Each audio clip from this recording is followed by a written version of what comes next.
Ed Blakely has served in different capacities under a succession of presidential administrations, has guided government policy on urban planning, and is a widely cited academic. My name is Sean Britton, and each week Ed and I have a chat about what's the latest news out of the United States, talking everything politics, planning and policy from sea to shining sea. Find us on iTunes, Wooshka, Facebook and Twitter at US of Ed. We touched on this last week, but Donald Trump has gotten into a running battle of he said, she said with Maisha Johnson, a military widow whose husband was killed in Niger. Once again, this is one of those stories where Trump just can't seem to let it go. He's gone as far as claiming her recollection of the phone call is incorrect because he has one of the great memories of all time. What's your take? Gee, what a great memory. He can't remember from one day to another what lie he's told. Look, he should just let this go, say she has a different recollection than I had. I'm really sorry. This man was a hero of our country, and we both have that in common. Let's just let it go and move on. He can't win every battle. It's silly. And yet he can't not engage. He has to hit back over every slight, big or small, no matter who it is. As you know, I spent a little bit of time in the White House. That is a very busy place. There's some wheat farmer upset in Kansas. There's some storm or damage someplace. There's some missile emplacement that has to be looked at. There's something that the president has to give his attention to, including the U.S. Congress. Now, when you start giving your attention to everybody who gets shot in the military, it's very disconcerting. And how many Americans died in Las Vegas? Over 50?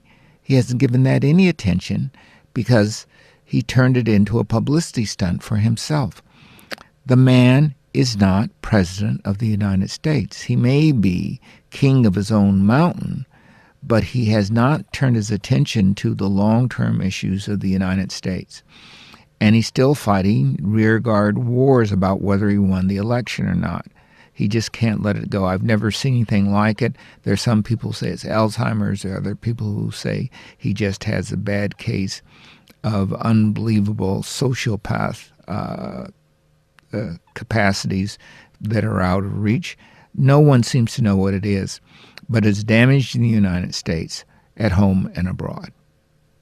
Now, following Bob Corker, another outgoing Republican senator, Jeff Flake, has opened fire on Trump, saying he has engaged in reckless, outrageous and undignified behavior and has degraded politics. What do you make of this mini-rebellion? So far, we've only seen it from John McCain and two Republicans who are essentially on their way out anyway. Is the party opposing Trump in any really significant sense? Well, right now, those guys are leading the front of the charge. You haven't heard anyone in the Senate criticizing them. You haven't heard anyone in the Republican Party criticizing them. So they're the front guard. They're the people who are saying what other people think, and other people have other things that they have to guard in their own agendas. They're all thinking the same thing. This man has to go. But they don't want to put their bodies on the line here, particularly Southern senators. Now, there are two senators from Arizona, McCain and File, who are putting their bodies on the line because they think this man is doing damage to the United States, which is the case. So I think this is the head of a bigger storm. Now, when the Russia stuff comes out, that storm may grow even bigger. Remember, here's a president who doesn't have friends in the Congress, much less allies. Let's address Russia for a moment, not the investigation into relations with Trump, but rather reports that the relationship between Russia and the US, for all the proof of Russia's interference with the last election, this relationship is at an all-time low. What do you make of this? There are several things we have to look at here. One of them is Putin has an all-time low popularity rating in his own country. He's also supposed to step down. Now, if he does the circus he did last time, well, he steps into another job for a couple of years, but somebody else takes over, it's not just going to look bad, it's going to look stupid. He doesn't want to step down. He needs a fight with somebody.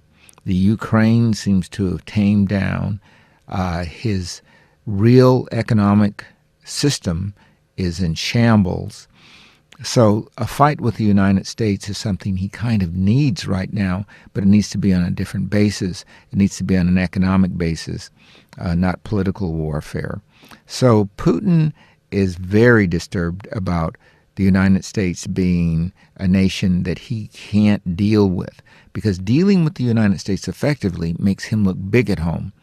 But if you have a president who's running off all over the place, you have investigations going against you, he doesn't have anybody to play ball with, and he certainly doesn't have the Chinese. So clearly there are bad relationships between Russia and the United States, but Russia doesn't have good relationships with anybody else. And on that subject, the Steele Dossier is the report we've mentioned, which contains alleged details of collusion between Trump's team and Russia, along with some more, well, rather salacious tales about Trump's behavior. It's come out this week that the Clinton camp, in the lead up to the election, helped pay for this dirt digging into Trump. What do you make of these revelations? Big deal. Remember, Trump himself said his son, if he were investigating the opponent, it would be all right. So if the Democrats are investigating the opponent, it's all right. Apparently, this is through a third party, and the third party was paying Steele for information about Trump and Russia.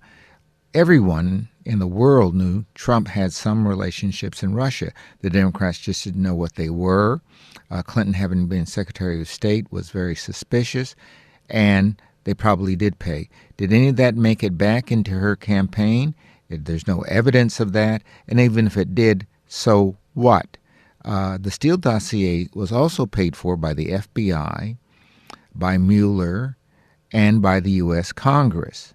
So if there's something there, that's the issue. If there's nothing there, then he should just let it go. But you notice how he always tries to discredit the source. He never tries to discredit the information, but every source is bad. Now this is, it was fake news, now it's real news, and he's trying to discredit it. If it's fake news, why bother? Finally, you did say the magic word there, Mueller. National security expert Juliet Kayyem has said it is safe to say that before Thanksgiving, something is going to drop with Mueller. Basically, that news on the Russia investigation will drop before the end of November. Predictions have been a tricky game in US politics right now. What's your thinking on this one? Well, there are some things that are coming together.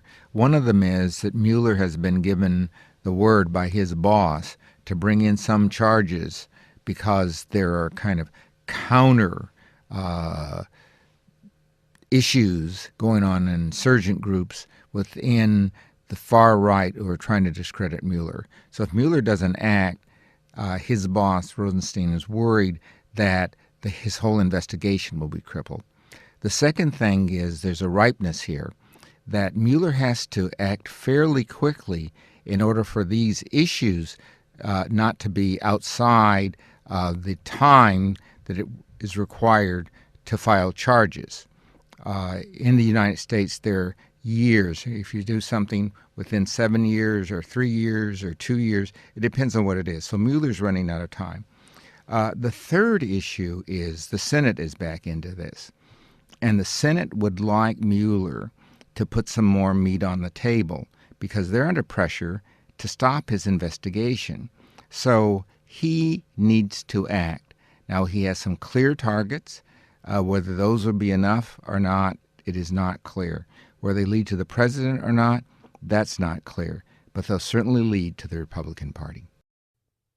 Ed and I'll be back next week to talk the latest on American news and politics. Subscribe on iTunes and Wooshka to stay up to date, and show us some love on Facebook and Twitter at US of Ed.